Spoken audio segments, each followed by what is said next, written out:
प्यारे साथियों नमस्कार। कैसे हैं आप सभी? आशा करता हूं बहुत अच्छे होंगे। शानदार, स्वस्थ, जबरदस्त, जिंदाबाद और बहुत अच्छी तरीके से आप लोगों की पढ़ाई चल रही होगी। तो सभी प्यारे साथी एक बार जल्दी जल्दी से क्लास में आ जाएंगे। सभी को very very good morning, sorry good afternoon. Good afternoon सभी प्यारे साथियों के लिए बहुत बहुत बहुत सारा प्यार। प्यारे बच्चे, सबसे पहले हम लोगों ने बीच में थोड़ा सा नॉन वर्बल रीजनिंग को भी रखा हुआ है। जैसे अगर मैं बात करूं यूपी एएसआई वाले बैच की, तो मैं ये कह सकता हूं कि हमारे पास केवल नॉन वर्बल रीजनिंग ही बची है।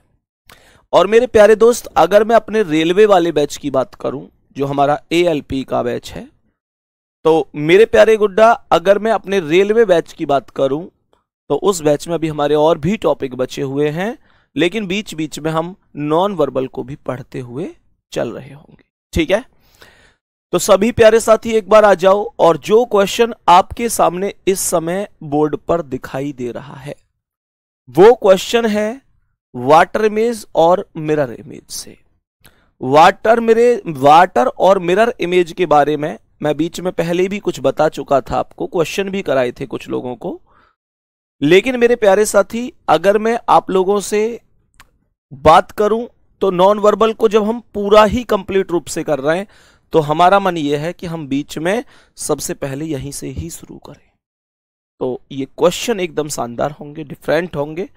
सारे question railway exam, SSC exam या किसी पुलिस एग्जाम में पूछे गए हुए क्वेश्चन हैं। कहने का मतलब है कि मैं आपको ओवरऑल कोशिश ये कर रहा हूं कि प्रीवियस ईयर के तरीके से पढ़ा सकूं। मेरे प्यारे दोस्त, सबसे पहले दर्पण और जल प्रतिबिंब में अंतर समझो। दर्पण और जल प्रतिबिंब क्या होता है, क्या अंतर है, कैसे यहां से स्थितियां बनती हैं। अगर मैं सबसे पहले दर्पण प्रतिबिंब की बात करूं, दर्पण प्रतिबिंब का जो चिन्ह होता है वो इस प्रकार से होता है। ये दर्पण प्रतिबिंब को प्रदर्शित करता है। ये बात हम पहले यहां पर समझ रहे होंगे। बहुत सारे लोगों को लगातार एक शिकायत होती है, हमसे नॉन वर्बल के क्वेश्चन नहीं बनते भैया, हम खूब पढ़ते हैं, होते नहीं है। मैं कह रहा हूं नॉन वर्बल रीजनिंग एक बार लगभग 3-4 दिन का टाइम लगेगा। मैं इतनी बेहतरीन करा दूंगा आपको, 5-6 दिन लग जाएंगे बस, कि आपको फिर कोई दिक्कत नहीं होगी। सही है मेरे प्यारे साथी। दर्पण प्रतिबिंब के अलावा जो दूसरा कॉन्सेप्ट होता है वो जल प्रतिबिंब का होता है। अब दोनों में अंतर समझना। प्रभात भाई, मैंने यही तो बताया है कि नॉन वर्बल में हम यहीं से ही शुरू करेंगे, एकदम एग्जैक्ट तरीके से। तो जो जल प्रतिबिंब है इसका ये वाला साइन होता है, ये वाला साइन। कहने का मतलब है अगर ये दर्पण खड़ा हुआ दर्पण है, ऊर्ध्वाधर स्थिति में है, जिन लोगों ने ऊर्ध्वाधर और क्षैतिजाकार पढ़े उनको पता होगा। मेरे प्यारे साथी, ये ऊर्ध्वाधर स्थिति होती है, ये क्षैतिज होती है, हॉरिजॉन्टल वर्टिकल इसे हम बोलते हैं इंग्लिश में। तो जब दर्पण की बात होती है तो दर्पण में हमेशा ध्यान रखना जो लेफ्ट और राइट होता है, हमेशा ये बात ध्यान रखनी है कि दो चीजें होती हैं, लेफ्ट और राइट होता है। दूसरा कॉन्सेप्ट होता है टॉप और बॉटम का। क्या बोलूंगा? लेफ्ट और राइट का कॉन्सेप्ट होता है और टॉप और बॉटम का कॉन्सेप्ट होता है। लेफ्ट राइट बोले तो दायां बायां, टॉप और बॉटम बोले तो ऊपर और नीचे। समझते हुए चलना। जब मैं लेफ्ट राइट की बात करता हूं दर्पण प्रतिबिंब में, तो मेरे प्यारे साथी हम बोलेंगे कि ये बदलता है। क्या बोलेंगे? बदलता है। सही है। तो दर्पण प्रतिबिंब में लेफ्ट और राइट बदलता है और टॉप और बॉटम जो ऊपर और नीचे होता है वो समान होता है। क्या बोला? वो समान होता है। ये बात समझ में आई इतनी सी, अभी और अच्छी तरीके से समझाऊंगा। मैं आप लोगों से अगर ये बोलूं, मैं ये बोलूं कि मैं इस हाथ से लिख रहा हूं, तो मेरे प्यारे साथी आप अगर पीछे दर्पण लगा होगा उसमें देखोगे तो आपको ऐसा लगेगा जैसे मैं लेफ्ट हैंड से लिख रहा हूं। ठीक है। दूसरी बात ध्यान से समझो मेरे प्यारे साथी, मानकर चलो कि आपके पास ये एक आकृति है, बहुत अच्छी तरीके से समझना। मानकर चलो कि आपके पास ये एक आकृति है और ये आकृति आपको दर्पण प्रतिबिंब में देखनी है। क्या बोला मैंने? ये आकृति आप लोगों को दर्पण प्रतिबिंब में देखनी है। तो कैसे देखोगे? सुनो ध्यान से। ये जो प्लस का चिन्ह है ये तो सेम है, कोई दिक्कत नहीं है। मेरे प्यारे दोस्तों, जो राइट हैंड पर सर्कल था ये वाला, वो सर्कल ध्यान देना लेफ्ट हैंड पर आ जाएगा। बात आ रही है समझ में?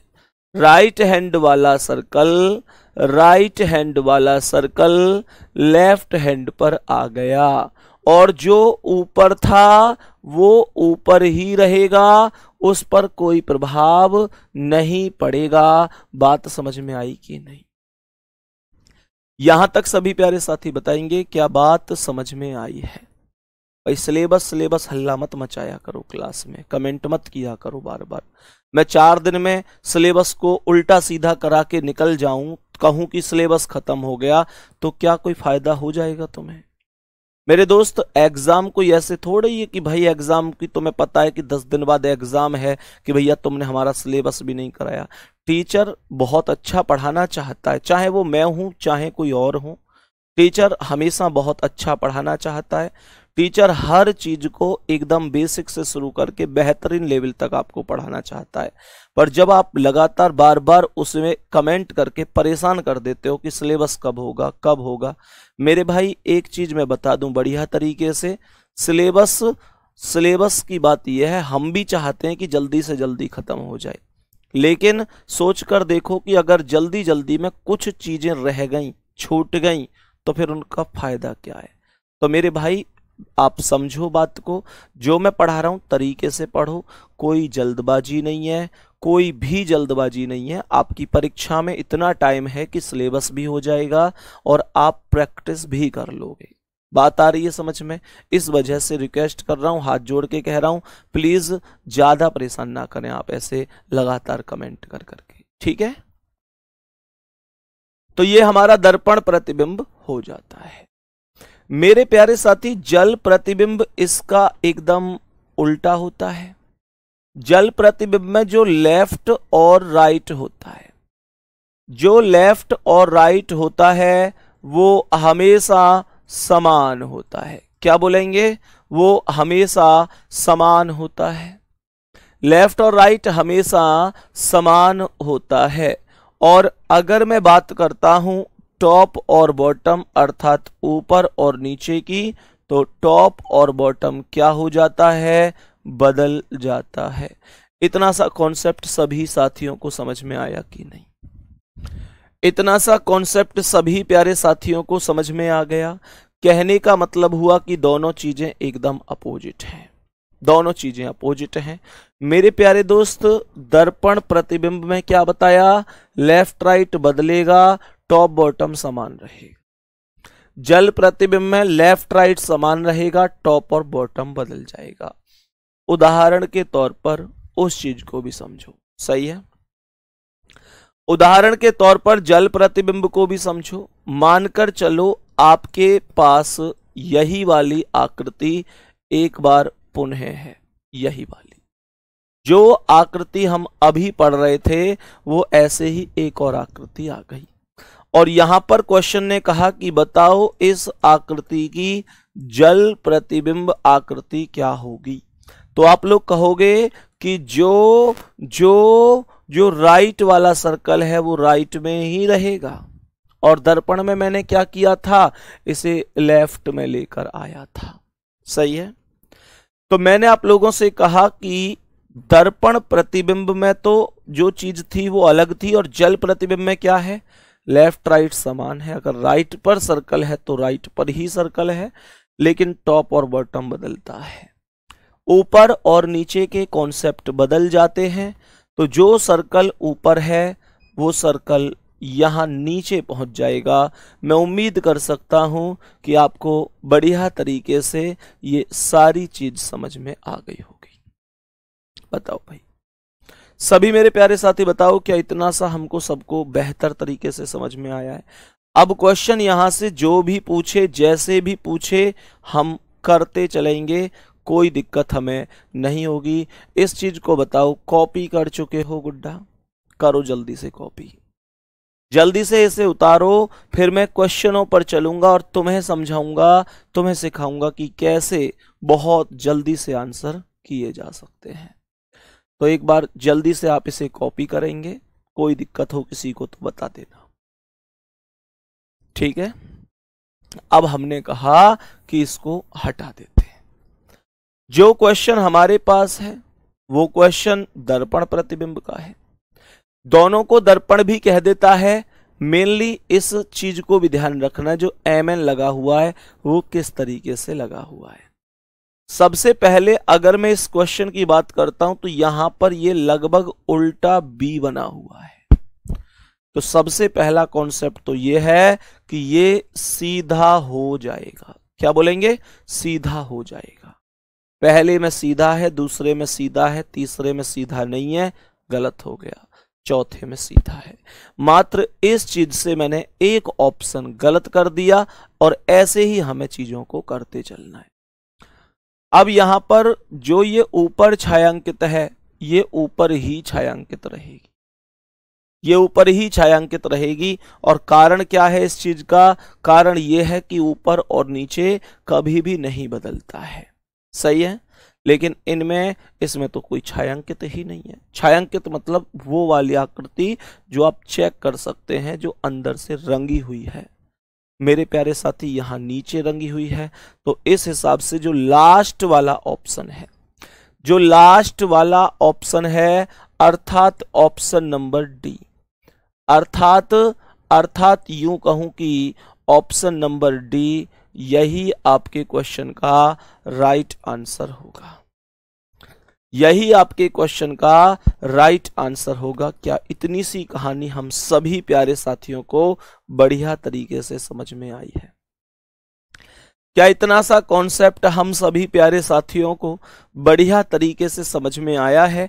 ऑप्शन नंबर डी ऐसे बहुत अच्छी तरीके से समझाएंगे। पुष्पिंदर भाई बताया है, बताया तो है कि जब हमने नॉन वर्बल शुरू किया है, अभी एक्चुअल में है क्या चीज, जैसे नॉन वर्बल में हम पेपर कटिंग फोल्डिंग भी पढ़ेंगे मेरे प्यारे साथी। इसके अलावा अंतर्निहित आकृति, ये दो तीन चीजें ऐसी हैं जिनके लिए अगर दर्पण जल को हम जितने क्वेश्चन कर लें उतने ही कम है। जिसको आता है, जिसने तुम में से टॉपिक कर रखा है, मैं फिर भी कहूंगा मेरे भाई प्रैक्टिस के तौर पे सही पर टॉपिक को पढ़ लो बढ़िया तरीके से, क्योंकि फिर दर्पण समझ में नहीं आएगा। बात आ गई समझ में? आगे बढ़ जाओ नेक्स्ट क्वेश्चन पर। नेक्स्ट क्वेश्चन पर आइए एक बार और समझिए कि क्या आंसर बन सकता है। क्वेश्चन को ध्यान से समझो। प्रश्न का दर्पण प्रतिबिंब पूछ रहा है। क्वेश्चन ने कहा है बताओ कि इसका मिरर इमेज क्या होगा। हमारे पास ऐसे ही तो एक आकृति है, ये वर्गाकार स्क्वायर है, रेक्टेंगल है, जो भी है। मुझे ये बताओ कि इसमें जो 8 लिखा हुआ है वो राइट पर है तो वो लेफ्ट पर आ जाएगा कि नहीं। जो 3 है वो लेफ्ट पर है तो वो राइट पर यहां जाएगा, लेकिन जो सीधा 3 है वो उल्टा होकर दिखाई देगा, वो उल्टा होकर दिखाई देगा। मेरे प्यारे साथी अब गौर से सुनो, अब गौर से सुनो कि इस ऑप्शन में तो ये सीधा 3 है, सीधा 3 हमको नहीं चाहिए। यहां पर अगर मैं बात करूं, यहां पर भी सीधा 3 है, ये हमको नहीं चाहिए। ठीक है, यहां तक कोई दिक्कत है? अब सुनो, अब प्रश्न को ध्यान से समझो। अब हमारे पास केवल ये 2 चीजें बची। अब मुझे ये बताओ कि ये जो 9 है बीच में, लेफ्ट हैंड पर ये राइट पर जाएगी, लेकिन ये 9 उल्टी हो जाएगी, ये 9 उल्टी हो जाएगी। और मेरे प्यारे साथी इसमें 9 एकदम सीधा है, सीधा थोड़ा ही रहेगा, उल्टा होगा। डी ऑप्शन जो है चौथा वाला ऑप्शन यही आपका राइट आंसर है। चीजें समझ में आई कि नहीं आई? बहुत बेसिक से चल रहे हैं हम, बहुत बेसिक से बहुत ही शानदार तरीके से सीखने की कोशिश हम लोग कर रहे हैं। मैं उम्मीद कर रहा हूं आपको भी समझ में आ रही होंगी। जहां से क्वेश्चन समझ में ना आए आप मुझसे बेधड़क पूछ सकते हो। परेशान अंदर अंदर में ही मत सोचते रहना यार हो नहीं रहा। जहां दिक्कत हो पूछ लेना। यहां तक बता दो कोई भी रत्ती भर समस्या तो नहीं है। नेक्स्ट क्वेश्चन आ जाओ, अगला सवाल।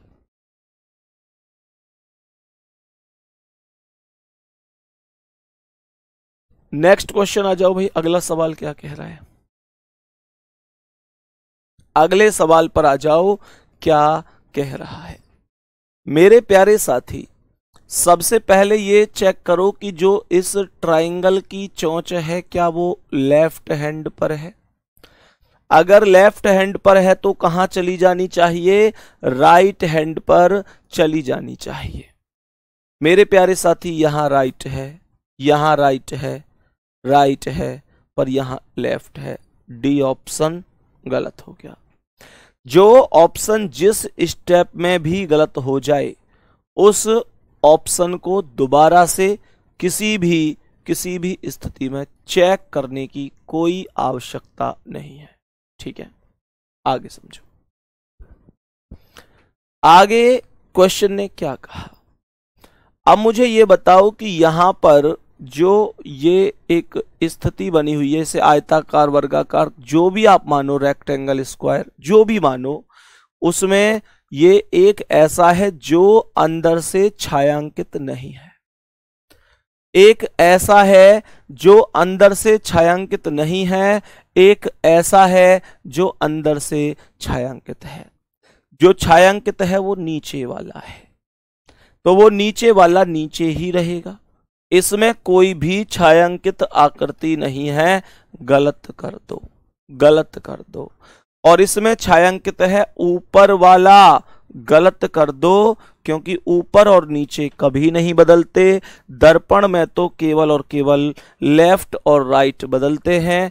अगर छायांकित वाली स्थिति नीचे है तो नीचे ही रहेगी, और ऊपर है तो ऊपर रहेगी। ये तथ्य समझना बेहद ही आवश्यक है आप लोगों के लिए।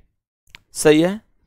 सभी प्यारे साथी बताओ, यहां तक बता दो कि आंसर कितनी आसानी से हमने निकाला है। क्या आपको समझ में आया है? नेक्स्ट क्वेश्चन, अगला सवाल आ जाओ। नेक्स्ट क्वेश्चन, अगला सवाल आ जाओ और बता दो इसका आंसर क्या होगा।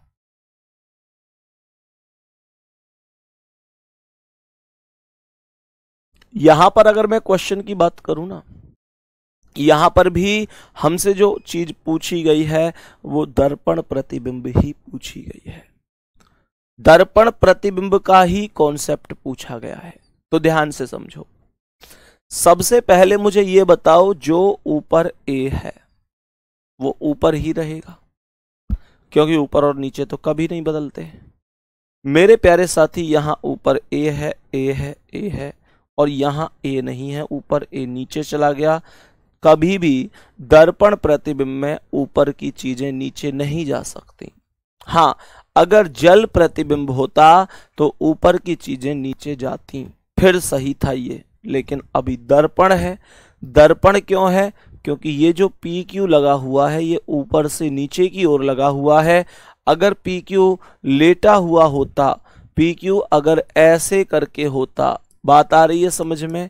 अगर पी ये होता, क्यू ये होता, तब मैं इसे 100% जल प्रतिबिंब ही बोलता। ये हमें ध्यान रखना है। आगे बढ़ते हैं।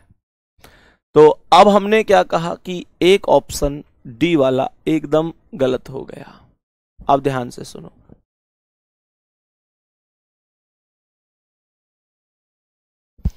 तो आगे क्वेश्चन क्या कह रहा है?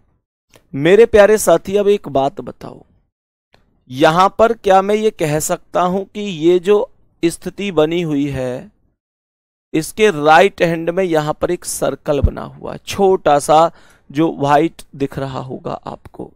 ये जो बिंदु है इसमें ब्लैक में, ये जो व्हाइट वाला बिंदु है ये एकदम राइट है, तो एकदम लेफ्ट जाएगा, एकदम लेफ्ट जाएगा। और यहां पर लेफ्ट नहीं है, यहां तो ये रहा, जबकि होना चाहिए था यहां। तो ये भी ऑप्शन गलत हो गया, ये भी ऑप्शन गलत हो गया। सभी प्यारे साथी बताओ क्या ये चीज हमें समझ में आ चुकी है या नहीं।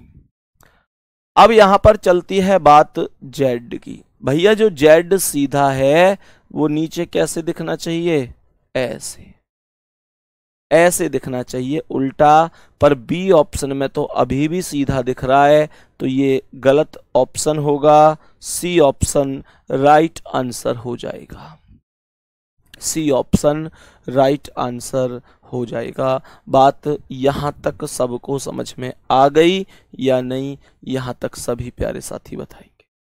नेक्स्ट अगला सवाल, बोलो भाई इसका आंसर। सभी प्यारे साथी एक बार बोलो इस प्रश्न का करेक्ट आंसर क्या होगा।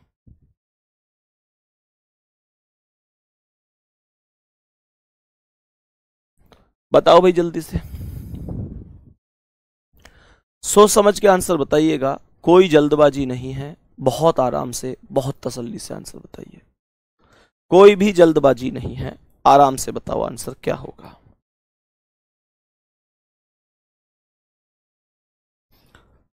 अब इस क्वेश्चन को ध्यान से समझो। ये जो चोंच है ट्रायंगल की, इस वाले ट्रायंगल की, वो लेफ्ट है और ये भी लेफ्ट है, दोनों चोंच लेफ्ट हैं, तो ये कहां चली जानी चाहिए, राइट चली जानी चाहिए।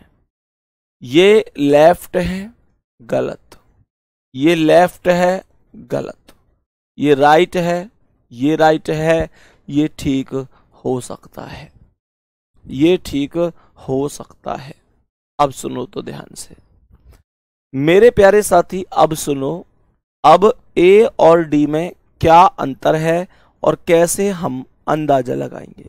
हमें पता है ऊपर और नीचे कभी भी नहीं बदलते। इसमें जो ट्रायंगल ऊपर वाला ट्रायंगल है मेरे प्यारे साथी, वो छायांकित है, रंगा हुआ ट्रायंगल है अंदर से,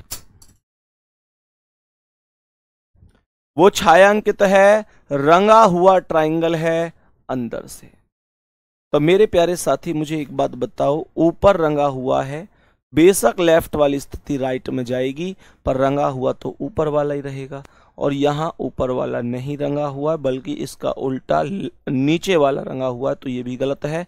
इसलिए ए ऑप्शन करेक्ट आंसर हो जाएगा, इसलिए ए ऑप्शन करेक्ट आंसर हो जाएगा। सभी प्यारे साथी बताओ क्या यहां तक क्वेश्चन समझ में आया है। आगे बढ़ जाएं प्यारे साथी, नेक्स्ट क्वेश्चन पर आ जाओ। बोलो भाई इसका आंसर जल्दी से।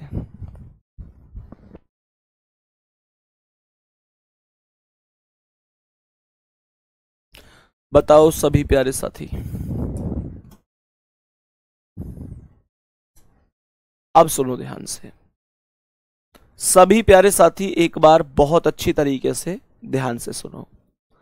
मुझे ये बताओ कि यहां पर जो ये वर्गाकार स्थितियां हैं दोनों, ये कहां है। आप कहेंगे सर ये इस ट्रायंगल की तुलना में राइट हैंड पर है। राइट वाली चीज कहां चली जाती है, लेफ्ट में। राइट वाली चीज कहां चली जाती है, लेफ्ट में। मेरे प्यारे साथी ध्यान से सुनो, ये लेफ्ट में, लेफ्ट में, लेफ्ट में, यहाँ लेफ्ट में ट्रायंगल ही है और ट्रायंगल नहीं होना चाहिए, तो ये गलत आंसर है। अब केवल ए, बी और सी तीन ऑप्शन बचे हुए हैं। मेरे प्यारे साथी बी ऑप्शन क्यों गलत है इसकी सुनो। क्या बी ऑप्शन के अंदर कोई भी आकृति किसी भी रंग से रंगित है या छायांकित है, या मैं कहूँ मतलब अंदर से भरी भरी सी है, कहीं भी बता दो छायांकित है। जबकि ये ट्रायंगल भी छायांकित था, ये सर्कल भी छायांकित था, तो इस ऑप्शन में कोई भी आकृति छायांकित क्यों नहीं है। वो तो छायांकित होनी चाहिए ना, सेम टू सेम। बात आ रही है समझ में। दूसरी बात मेरे प्यारे साथी, अब अगर यहां पर चर्चा करें तो यहां पर जो ये ट्रायंगल है छायांकित वाला, ये राइट से कहाँ चला गया है, लेफ्ट में। तो मेरे प्यारे साथी यहाँ ये राइट में ही बना हुआ है, गलत है। तो सी ऑप्शन करेक्ट आंसर हो जाएगा। सी एक मिनट, कुछ गड़बड़ हुई क्या? इसने कहा है नीचे है, हाँ ठीक है। फिर तो जो ये वर्ग है छायांकित, ये नीचे है तो नीचे ही रहेगा, पर यहाँ ऊपर चला गया सी में, तो ये गलत है। ए ऑप्शन करेक्ट आंसर हो जाएगा। ए ऑप्शन करेक्ट आंसर हो जाएगा। बताओ भाई, सवाल समझ में आए या नहीं आए? सवाल समझ में आए या नहीं आए? नेक्स्ट क्वेश्चन पर चलो, अगला सवाल।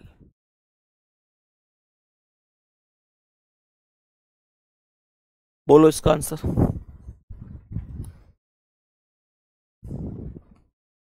सवाल क्या कह रहा है समझो। सर सबसे पहले ये बताओ कि जो लेफ्ट हैंड पर 9 है, ये दर्पण प्रतिबिंब में कहां जाएगा? राइट हैंड पर जाएगा कि नहीं? पर यहां राइट हैंड पर क्या है? 2, गलत। यहां राइट हैंड पर क्या है? यहां पर भी ये उल्टा 2 है, गलत। अब आपके पास सी और डी केवल यही ऑप्शन है। अब मुझे ये बताओ कि ये जो 6 है, क्या ये सीधा उल्टा एक जैसा ही बनता है? उल्टा 6 ऐसे ही तो बनता है। तो मेरे प्यारे साथी 6 नंबर भी बदल कर दूसरे वाले 6 में बदल चुका है। तो यहां पर अगर मैं चेक करता हूं तो सी ऑप्शन में ये एकदम सेम रखा हुआ है, इसलिए गलत है। डी ऑप्शन करेक्ट आंसर है। डी ऑप्शन करेक्ट आंसर है। सभी प्यारे साथी बताएंगे बात समझ में आ रही कि नहीं? ठीक है भाई, सभी प्यारे वीर एक बार बताते चलना, क्या क्वेश्चन समझ में आ रहे हैं? क्या क्वेश्चन समझ में आ रहे हैं? नेक्स्ट अगला सवाल, बताओ इसका आंसर क्या है? बोलो भाई जल्दी से।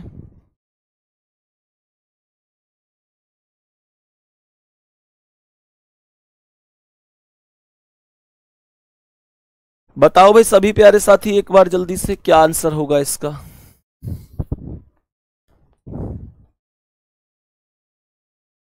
अब ध्यान से सुनो, दिए गए प्रश्न का दर्पण प्रतिबिंब ज्ञात करना है। जो ऊपर 0 है वो ऊपर ही रहेगा। मेरे प्यारे साथी यहां पर ऊपर 0 नहीं है, ऊपर 0 नहीं है, तो ये 2 ऑप्शन गलत हो गए। अब ये 2 बचे। अब मुझे एक बात बताओ कि जो ये 4 है राइट हैंड पर, वो कहां जाएगा?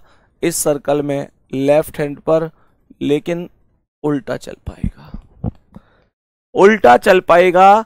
पर मेरे प्यारे साथी यहां पर ध्यान से समझना, राइट हैंड से 4 कहां जा रहा है? लेफ्ट पर ये राइट पर ही तैयार हैं, ये गलत है।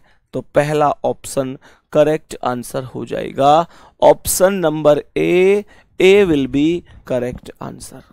सही है भाई, ए विल बी करेक्ट आंसर। पहला ही ऑप्शन सही जवाब है। नेक्स्ट अगला सवाल, यहां से हम थोड़े से लेटरों को समझना शुरू करेंगे। सही है भाई, लेटर की कौन सा लेटर कहां पर आता है? बताओ जल्दी से।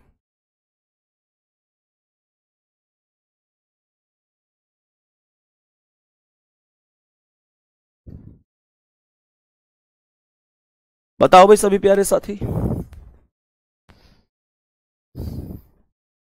बहुत अच्छी तरह से समझो। मैंने आप लोगों से कहा दर्पण के नजदीक जो है P वो पहले ही दिखाई देगा और वो उल्टा हो जाएगा। मेरे प्यारे साथी जो Q इधर साइड है उधर इधर साइड लो, लेकिन यहां Q की ये कहां है? ऊपर, गलत। ये हो सकते हैं तीनों। आगे चलता है R, तो R भी आपको उल्टा ही मिलेगा। और यहां पर Q के बाद H है, गलत। Q के बाद H है, गलत। तो यहां Q के बाद उल्टा R C ऑप्शन में है, यही करेक्ट आंसर हो जाएगा। यही करेक्ट आंसर हो जाएगा। सभी प्यारे साथी बताओ भाई, क्या यहां तक सभी चीजें बढ़िया समझ में आ रही हैं? नेक्स्ट अगला सवाल, बोलो इसका आंसर। सभी प्यारे साथी एक बार बोल दो, इस प्रश्न का लाजवाब आंसर क्या होगा, बताओ बताओ भाई जल्दी से। सबसे पहले कौन आएगा? सबसे पहले 5 आएगा और वो ऐसे जाएगा। ठीक है मेरे प्यारे साथी, ऐसे समझो कि ये जो सर्कल सा घूमकर आया है, अगर ये नीचे है तो नीचे ही तो माना जाएगा। तो हमने कहा कि 5 जो माना जाएगा ऐसे माना जाएगा। पहले में ठीक लिख रहा है, दूसरे में ठीक है, तीसरे में ठीक है, चौथे में 5 की ही बात इसने करी है, 5 रुपए की ही बात इसने करी है वो भी उल्टा, ये गलत हो गया। आगे चलते हैं डब्लू पर। तो डब्लू एकदम सीधा रहेगा, लेकिन यहां पर डब्लू सीधा नहीं है, ये ऑप्शन गलत हो चुका है। अब बचे ए और बी। उसके बाद पी को चेक करता हूं तो पी इस तरीके से, ये और ये। 4 को चेक करता हूं तो 4 ऐसे। सर ये भी एकदम सेम है, सेम नहीं है, यहां थोड़ा सा अंतर है। यहां पर ध्यान से सुनना, जो ये बी ऑप्शन वाला बंदा है, इसने अपने लेफ्ट पर अपना हैंड कर रखा है। बात आ रही है समझ में? तो इसलिए पहला भी सही नहीं है, ऑप्शन नंबर ए सही है। Option number A correct answer है।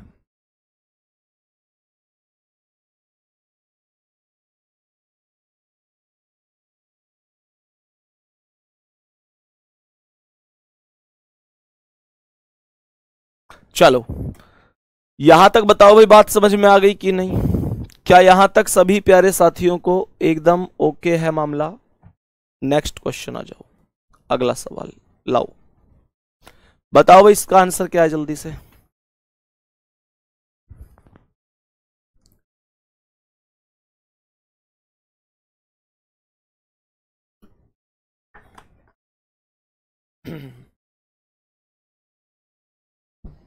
बताओ सबसे पहले क्या चेक करोगे? तो आप लोग कहोगे सबसे पहले जो एन है वो आएगा उल्टा होकर। यहां पर डी ऑप्शन में चेक करो, एन सीधा है, ये तो गलत हो गया, सही है। उसके बाद एफ जो आएगा वो ऐसे आएगा उल्टा होकर। यहां एफ नीचे की ओर क्यों आ रहा है? एफ ऐसे दिखेगा, ऊपर वाली लाइन से एक लाइन होगी और बीच वाली से, लेकिन यहां पर नीचे वाली लाइन से चौंच है, गलत। यहां पर होना चाहिए था भाई, ये राइट में थी एफ, ये भुजा, तो हमने लेफ्ट में कर दी, तो ये राइट में ही दे दी, गलत है। तो बी ऑप्शन लाजवाब आंसर हो जाएगा, सही आंसर हो जाएगा। ऑप्शन नंबर बी एकदम करेक्ट आंसर हो जाएगा। सही है यहां तक? सभी प्यारे साथी बता दो क्या यहां तक एकदम ओके है? नेक्स्ट क्वेश्चन, अगला सवाल, बताओ भाई इसका आंसर। सभी प्यारे साथी एक बार बताओ इस प्रश्न का करेक्ट आंसर क्या है?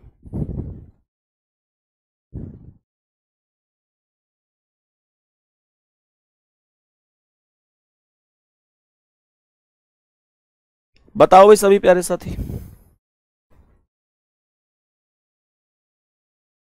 सबसे पहले ऐसे समझो कि जो 2 है उसे उल्टा करके ऐसे लिखा जाएगा। यहां पर 2 सीधा क्यों है? यहां पर 2 सीधा क्यों है? और इसके जैसा कौन है, ये या ये? सर ये, तो डी भी गलत है, A option he correct answer है। सही है, बहुत बढ़िया, बहुत ही शानदार, बहुत बेहतरीन। ठीक है, यहां तक option number A correct answer है। अगला सवाल आओ भाई जल्दी से। जैसे यहां पर लेटर चल रहे हैं ना, लेटर, ऐसे ही नंबरिंग भी चल सकती है, ऐसे ही नंबरिंग भी चल सकती है, ध्यान रखना। नीचे करो कमेंट।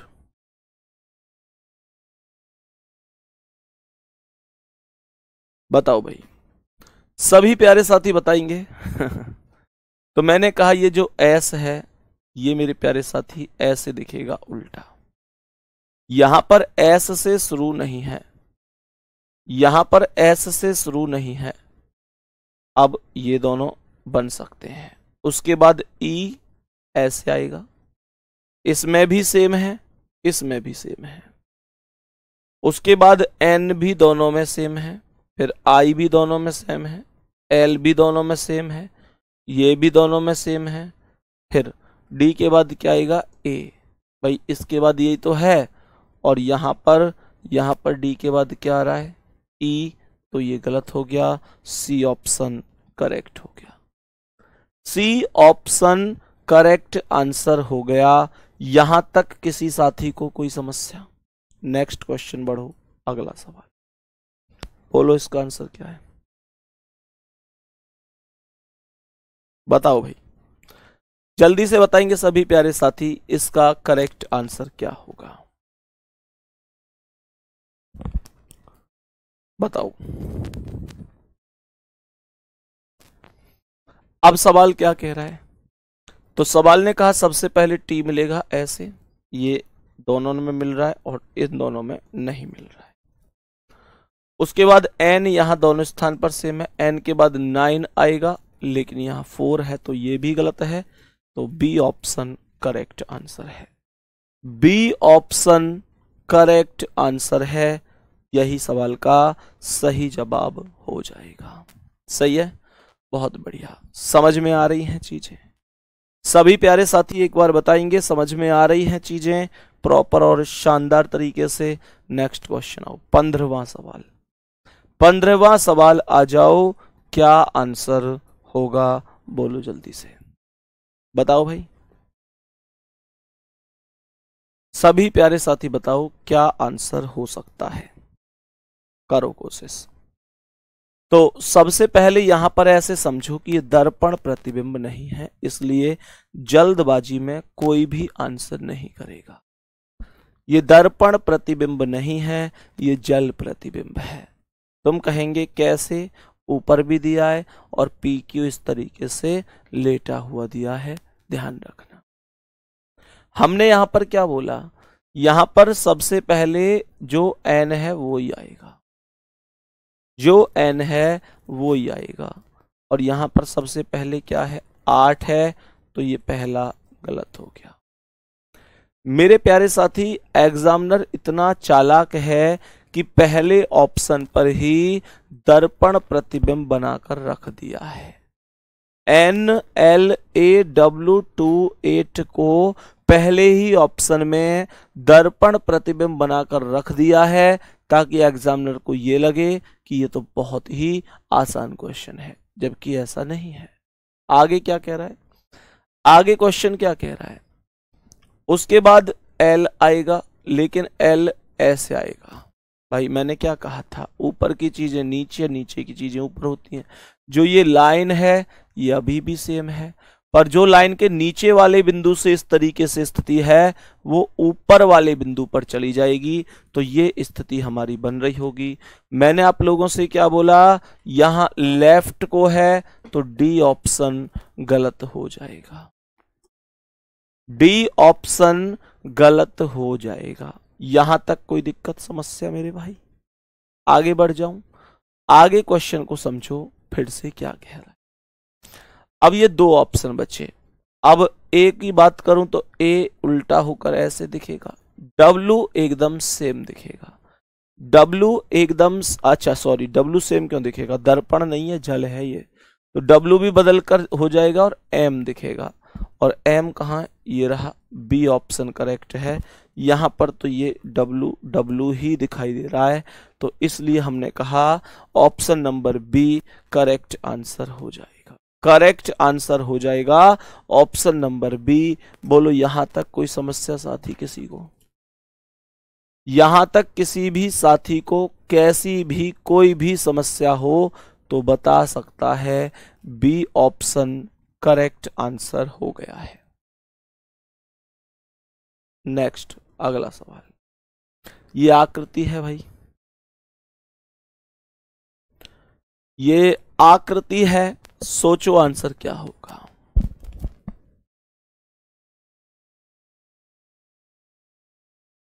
14वां क्वेश्चन एक बार फिर से बता दो, 14वां नंबर फिर से बता देता हूं। 14वां नंबर ध्यान से देखो। सबसे पहले अगर मैं बात करूं टी की तो ये सेम रहेगा, ये दो ऑप्शन तो टी, एक मिनट, दर्पण प्रतिबिंब पूछ रहा है ना, हाँ ठीक है, तो सबसे पहले यही आएगा, यही आया है। एन दोनों में सेम है। उसके बाद ये जो 9 है यही तो आएगा, सही है, यहाँ पे ये आया है। 4 4 पता नहीं कहाँ से आ गया, 4 तो ऊपर है ही नहीं, तो 4 वाला तो वैसे भी गलत है, इसलिए मैंने कहा सी जो बी वाला है ये सबसे सही आंसर है। ठीक है भाई, इसलिए बोला। चलो एक बार और बाकी चेक कर लेते हैं। यहाँ पर अगर मैं चेक करूँ तो सबसे पहले टी, फिर एन, फिर ये, फिर ये, फिर ये, फिर ये, फिर अच्छा ये 4 एक्स्ट्रा है, ऐसे कहना चाहते हैं ना। यू के बाद ये जो 4 है ये एक्स्ट्रा है, तो इसे हटा देना भाई। ये जो 4 है ये एक्स्ट्रा है, इसे हटा देना। और लास्ट में ये जो डी है उसे डी के हिसाब से ही लिखना, ठीक है, उसे डी के हिसाब से ही लिखना मेरे प्यारे साथी। ऐसे समझो कि ऐसे उल्टा, ठीक है, तो बी ऑप्शन सही है। हाँ ये 4 एक्स्ट्रा है, इसे एक बार हटा देना सभी लोग कॉपी में, कि ये जो 4 है ये इसमें एक्स्ट्रा लगा दिया गया है गलती से, ठीक है, एक्स्ट्रा लगा दिया गया है। नेक्स्ट क्वेश्चन, नेक्स्ट ये हो ही चुका है 15वां नंबर। 16 नंबर पर आ जाओ, 16 नंबर पर आ जाओ, इसका आंसर क्या होगा। तो जो क्वेश्चन है उसमें जो छायांकित एरिया है वो ऊपर है, वो ऊपर है, और छायांकित एरिया कहाँ जाएगा, नीचे। सर इसमें नीचे है क्योंकि ये क्वेश्चन जल प्रतिबिंब का क्वेश्चन है, एक्स वाई हो, एम एन हो, दर्पण यहीं लगेंगे। तो ऊपर से नीचे आया, ये ऊपर ही रह गया गलत, ये ऊपर ही रह गया गलत, 2 ऑप्शन बचे मेरे प्यारे साथी, केवल 2 ऑप्शन बचे। अब ध्यान से सुनो, यहाँ पर ये जो आकृति इस टाइप की बनी हुई है ये नीचे से ऊपर पहुंचनी चाहिए, लेकिन मेरे प्यारे साथी नीचे से ऊपर पहुंचनी चाहिए, लेकिन लेकिन लेकिन लेकिन सी ऑप्शन में ऊपर तो है पर इसका चोंच लेफ्ट है और ए में राइट है। अब ए आएगा या राइट आएगा, बताओ जल्दी, क्वेश्चन को बताओ जल्दी से, क्या आंसर होगा, जल्दी से बताओ एक बार क्या आंसर होगा मेरे प्यारे साथी। यहाँ पर अगर हमने इधर लेफ्ट साइड को मोड़ा है तो ये राइट को क्यों बता रहा है, यानी ये भी गलत है, लेफ्ट मोड़ा तो ये लेफ्ट है। सी ऑप्शन राइट आंसर है, सी ऑप्शन राइट आंसर हो जाएगा। यहां तक किसी साथी को कोई समस्या, ठीक है भाई, तो प्यारे साथी उम्मीद करता हूं यहां तक समस्या नहीं होगी किसी भी दोस्त को, ठीक है। चलो नेक्स्ट क्वेश्चन पर चलते हैं, इसका आंसर आप प्लीज मुझे एक बार खुद से बताना। बाकी प्यारे साथी चलो बता ही दो, तो अभी बता ही दो, अभी और कर लेते हैं। बताओ इसका आंसर क्या है, सवाल में इस प्रश्न का आंसर क्या होगा बताने की कोशिश करेंगे। तो सबसे पहले यहां पर एफ ही आएगा, बस ऊपर की चीजें नीचे इस तरीके से, ठीक है। तो यहां पर कहां लिख रहा है, पहले ऑप्शन में शुरू में एफ नहीं लिख रहा, ये गलत है। अब बचे हमारे पास केवल 3 ऑप्शन, तो उसके बाद ये जो 4 है ये ऐसे दिखनी चाहिए, तो एफ के बाद 4 होना चाहिए। प्यारे साथी ध्यान से सुनो, अच्छा जल प्रतिबिंब है, ठीक है, तो एफ के बाद तो आर ही रहेगा, पर जो सर्कल ऊपर है वो नीचे होगा और ये इस तरीके से उल्टा होगा, आर इस तरीके से आएगा। तीनों में ऐसे सेम ही दिखाई दे रहा है। फिर ई एकदम सेम रहेगा, ई सेम है, यहां भी, यहां भी, यहां भी। उसके बाद ए उल्टा हो जाएगा, ए उल्टा हो जाएगा, यहां भी उल्टा हुआ है, यहां भी हुआ है, यहां भी हुआ है। फिर के इस तरीके से आएगा, इस तरीके से, सही है, दोनों साइड। अच्छा एक मिनट, के बोला है ना, हाँ, तो के में लेफ्ट राइट तो बदलेगा ही नहीं, के को डायरेक्ट ऐसे ही लिख देंगे। तो के को डायरेक्ट ऐसे ही लिखोगे तो के तीनों हिसाब में ही एकदम ओके की रिपोर्ट में है। फिर आई को सेम रहने देते हैं, आई और यहाँ पर के से पहले ही आई आ गई, ये गलत है। चौथा ऑप्शन गलत जवाब है। यहाँ के बाद आई और आई, फिर उसके बाद एन, एन को उल्टा ऊपर नीचे कर दो, ये वाली स्थिति और ये वाली स्थिति सेम है, कोई फर्क नहीं पड़ेगा। फिर मुझे लगता है जी भी सेम है, ये भी सेम है। लास्ट वाला बचा है केवल 6 बचा है। मेरे प्यारे साथी 6 के लिए क्या करेंगे, 6 के लिए ये सर्कल ऊपर ही तो लगाना है बस। तो यहाँ पर ये सर्कल मैंने यहाँ पर ऊपर लगा दिया।